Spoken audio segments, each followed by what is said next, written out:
Good morning students.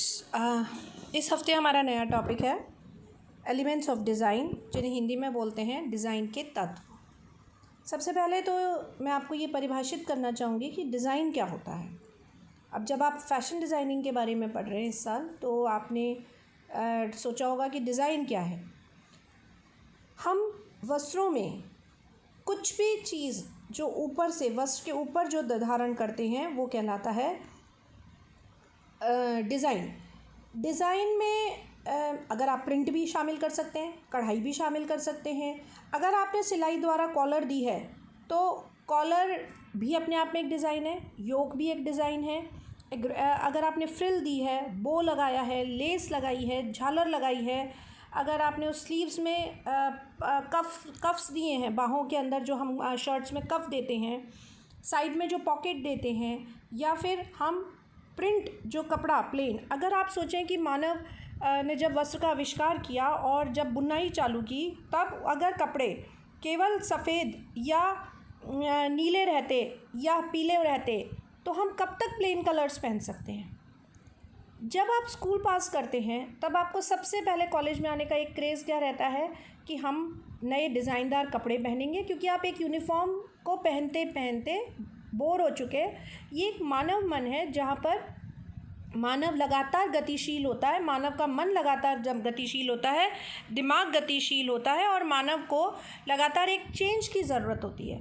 तो design जो हम तो प्रिंटेड कपड़े जो प्रिंट है या धारियाँ हैं या हमारे एम्ब्रॉयडरी है, ये सभी एक डिज़ाइन प्रदान करते हैं और डिज़ाइन से ही वस्त्र सुंदर लगता है। आप कभी गोल गला पहनते हैं, कभी चौकोर गला पहनते हैं, कभी अगर आपके पास 2 कुर्ते भी हैं और आप जब सिलने देते हैं तो आप पहले कपड़े के बाद जब दूसरा कपड़ा सिलने देने जाते हैं, अगर पिछले कपड़े में अगर गोल गला था, लंबी बाँह थी, तो आप अपने टेलर को कहेंगे कि आप गोल गला नहीं, इस बार आप वी नेक बना दीजिए, या फिर आप इस बार स्क्वायर नेक बना दीजिए, या फिर ग्लास शेप बना दीजिए। तो जो भी हम बदलाव करते हैं वस्त्र के अंदर, परिधान के अंदर, वह कहलाता है डिज़ाइन।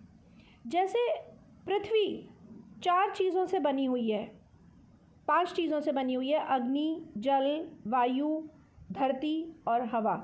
ऐसे ही हमारा जो डिज़ाइन है उसके 3 या 4 तत्व होते हैं जो आमतौर पे हम पढ़ते हैं, हमारे फैशन डिज़ाइनिंग में काम आते हैं। इसमें से पहला तत्व है रेखाएं, क्योंकि आपने देखा होगा आपके वस्त्र परिधान में कहीं ना कहीं रेखाओं का एक बहुत इम्पॉर्टेंट रोल है।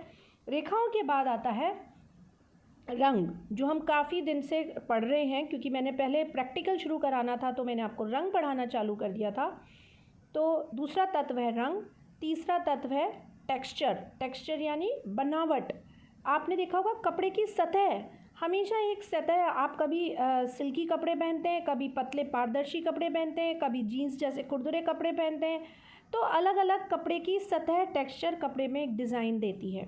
चौथा चीज़ है आपकी आकार, कहीं ना कहीं कपड़े के और हमारे गले के, या हम शारीरिक रूप से हमारे संगठन जो होता है, आपने देखा होगा कभी हमारे कंधे चौड़े होते हैं, कभी हमारे मतलब शरीर में कहीं ना कहीं बनावट में कहीं कमर पतली होती है, कभी हमारा शरीर हमारा मुंह कभी गोल होता है, कभी अंडाकार होता है, कभी हमारा चेहरा को अगर आकार देखें तो चौकोर जैसा प्रतीत होता है। तो आकार भी एक तरह से तत्व है। ये 4 चीज़ें हम तत्वों में पढ़ेंगे। तो इसमें आज की क्लास में सबसे पहले हमारा जो तत्व है वह है लाइन। अभी मैंने आपको बताया धारियाँ, रेखाएं, ये 4 ये मेनली रेखाएं हमारे डिज़ाइन में एक बहुत इम्पॉर्टेंट रोल प्ले करती हैं। हमारे जब हम आँखों को, हम किसी भी परिधान को हम आँखों से देखते हैं सामने, तो जो हमें प्रतीत होता है, अगर हमारी आँखें ऊपर से नीचे जा रही हैं या नीचे से ऊपर जा रही हैं तो कपड़े में क्या कहलाएगी, रेखा खड़ी। अगर हमारी आंखें किसी भी डिज़ाइन को देखते हुए अगर हमारी लेफ़्ट से राइट या राइट से लेफ़्ट जा रही हैं तो इसका मतलब रेखाएं हैं आड़ी, जैसे बोलते हैं हॉरिजॉन्टल लाइंस। और अगर हमारी नीचे अगर खड़ी रेखा को और आड़ी रेखा को दोनों को अगर हमें काटना है तो क्या बना सकते हैं हम, तिरछी रेखा। और जितने भी आप फूल पत्तियों वाले फ्लावर प्रिंट्स या जो भी आप घुमावदार रेखाएं देखते हैं वो कहलाती हैं कर्व्ड लाइंस। तो सबसे पहले आती है आज की क्लास में ये मैं प्रेजेंटेशन में आपको कपड़े में दिखा रही हूँ। हॉरिजॉन्टल लाइन यानी क्षैतिज रेखाएं यानी आड़ी रेखाएं। आड़ी रेखाएं ये क्या देती हैं इम्प्रेशन, किसी भी चीज़ को शॉर्ट करती हैं। देखिए आपकी आंखें, अगर आप इस डिज़ाइन को भी देख रहे होंगे तो लेफ़्ट से राइट या राइट से लेफ़्ट जा रही है। जब कोई भी लड़कियां या मैं जब शारीरिक संगठन में, अगर हम संगठन तो शारीरिक नहीं बदल सकते, लेकिन हम कम से कम वस्त्रों का चयन या हम डिज़ाइन ऐसा कर सकते हैं जो हम उनको अपने शारीरिक संगठन को थोड़ा सा बदलाव ला सकें या और खूबसूरत बना सकें। आपने देखा ये मॉडल ने पहन रखा है आड़ी रेखा। तो आड़ी रेखा क्या प्रदर्शित करती है, किसी भी चीज़ को छोटा और भारी। तो ये किन को पहनना चाहिए, ये पहनना चाहिए जो लड़कियां बहुत लंबी होती हैं और जो शारीरिक रूप से पतली होती हैं। तो अगर पतली हैं तो उनको अपने शरीर का वज़न क्या दिखाना है, ज़्यादा। वो चाहती हैं कि मैं फूले फूले कपड़े पहनूं। और लंबी हैं तो वो चाहती हैं कि मैं थोड़ा सा सब लोगों में से अलग से थोड़ा सा कम दिखूं, लंबी। तो ऐसे कपड़ों में हमेशा आड़ी रेखाओं का प्रयोग ज़्यादा करना चाहिए। अब आता है खड़ी रेखाएं। खड़ी रेखाएं किसका इंप्रेशन देती हैं, लंबाई का।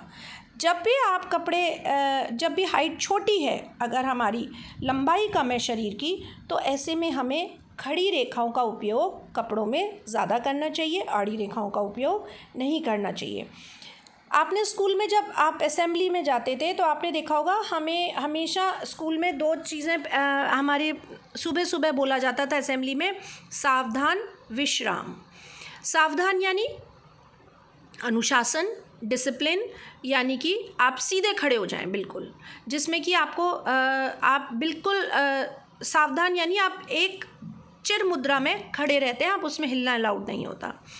और आड़ी रेखाएं क्या होती हैं बच्चों, आड़ी रेखाएं होती हैं जिसमें विश्राम में आप बहुत कंफर्टेबल हो जाते हैं और आप अपने शरीर को ढीला छोड़ देते हैं। तो आड़ी रेखाएं हमारे दो अगर हम व्यक्तित्व के मतलब अगर हम 2 चीज़ें देखें हमारे परिधानों में, तो एक बात आती है कैजुअल और एक आता है फॉर्मल। तो जब भी खड़ी रेखाएं होंगी तो हमारे वस्त्र क्या कहलाएंगे, फॉर्मल। और जब आड़ी रेखाएं होंगी तो हमारे वस्त्र क्या कहलाएंगे, इनफॉर्मल यानी कैजुअल। तो इनफॉर्मल जगह कैसी होती है, जैसे एक घर के अंदर अगर हम घुसें तो जो हमारा ड्राइंग रूम है जहाँ हम अपने मेहमानों से मिलते हैं, वो क्या कहलाता है, हमारा अनुशासन वाली जगह, जहाँ पे हम सीधे बैठते हैं, सोफ़े पे हम सीधे बैठते हैं। और फॉर्मल व्यवहार यानी औपचारिक व्यवहार जो हमारा होता है, जिसमें हम इंटरव्यू देना है, हमारे स्कूल जाने का है, ऑफिस जाने की जगह है, या हमारे घर में ड्राइंग रूम है, ये सभी जगह क्या होती हैं, हमारे औपचारिक व्यवहार को दर्शाती हैं। और यहाँ पर खड़ी रेखाओं का ही प्रयोग करना चाहिए। आड़ी रेखाओं का प्रयोग कहाँ करना चाहिए, जब हम पार्टी में जाते हैं, जब हम मूवी देखने जा रहे हैं, हम मार्केट जा रहे हैं, या हम नाइट सूट पहन रहे हैं, या हम अपने घर के बेडरूम में लेटे हुए हैं, तो वहाँ हम आराम की पोजीशन में होते हैं। तो आरामदायक भूमिका में जब भी हम हो तो वहाँ पर हमें किस चीज़ का प्रयोग करना चाहिए, आड़ी रेखाओं का। आड़ी रेखाओं के साथ, खड़ी रेखाओं के साथ एक और चीज़ आती है, वो है तीसरी कर्व्ड लाइंस। क्योंकि हम हमेशा तो रेखाएं नहीं पहन सकते कपड़े में, तो खड़ी रेखा और आड़ी रेखाओं को जब काटती हैं तो ये कहलाती हैं फूल पत्तियों वाले प्रिंट्स। ये आप देख रहे हैं इन सभी चित्रों में महिलाओं ने पहन रखे हैं। तो ये फूल पत्ती, कर्व्ड लाइन, पोल्का डॉट्स ये क्या दर्शाते हैं, गोलाकार, अंडाकार, ये क्या दर्शाते हैं, हमारा आरामदायक यानी कैजुअल या अनौपचारिक व्यवहार। आपने ये जो परिधान देख रहे हैं, क्या इन परिधानों को आप ऑफिस में पहन सकते हैं, या आप कॉलेज में कॉलेज में तो आप अनौपचारिक कपड़े पहन ही लेते हैं, क्या आप स्कूल में पहनते हैं, या आप जब अपने इंटरव्यू देने जाते हैं तब पहनते हैं, नहीं। ये कर्व्ड लाइंस कहलाती हैं अनौपचारिक व्यवहार को।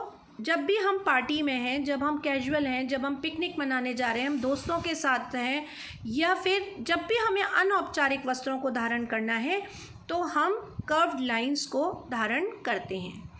इसके अलावा एक और आता है चौथी चीज़, जब हम आड़ी और खड़ी रेखाओं को दोनों को काटते हैं तो वो आती हैं डायगोनल लाइंस यानी कि तिरछी रेखाएं। जब हम अपने शरीर को ना ज़्यादा मोटा बनाना चाहते हैं ना हम खड़ा बनाना चाहते हैं, तो हम किसका उपयोग करते हैं? आड़ी रेखाओं को छोड़ के और खड़ी रेखाओं को छोड़ के तिरछी रेखाएं। मैं एक उदाहरण के तौर पे आपको समझाऊंगी। जब पल्लू हम बिल्कुल छोटा पिनअप करके कंधे पे रखते हैं तो वो दर्शाता है हमको खड़ी रेखाएं। जब हम पल्लू को लटका लेते हैं या पिन से हटा देते हैं तो वो क्या कहलाता है? आड़ी रेखाएं। लेकिन जब हम पल्लू को ना खड़ा रखना चाहते हैं ना खुला रखना चाहते हैं तो हम तिरछी रेखा पसंद करते हैं, यानी कि पल्लू को थोड़ा सा कंधे के ऊपर पिनअप कर देते हैं। वी शेप का एक और बहुत अच्छा उदाहरण है आपकी दुपट्टा। चुन्नी को आप एक शोल्डर से डालते हो, सामने आप आके वी बनाते हो और उसको वापस दूसरे शोल्डर पे ले जाते हो, तो ये कहलाता है डायगोनल लाइंस, यानी कि वी शेप, यानी कि ना खड़ी हैं ना आड़ी हैं, ये है डायगोनल लाइंस। आज की क्लास में हमने तीनों रेखाओं के बारे में बात किया। अब हम अगली कक्षा में आपसे रंग के बारे में और आकार के बारे में बात करेंगे।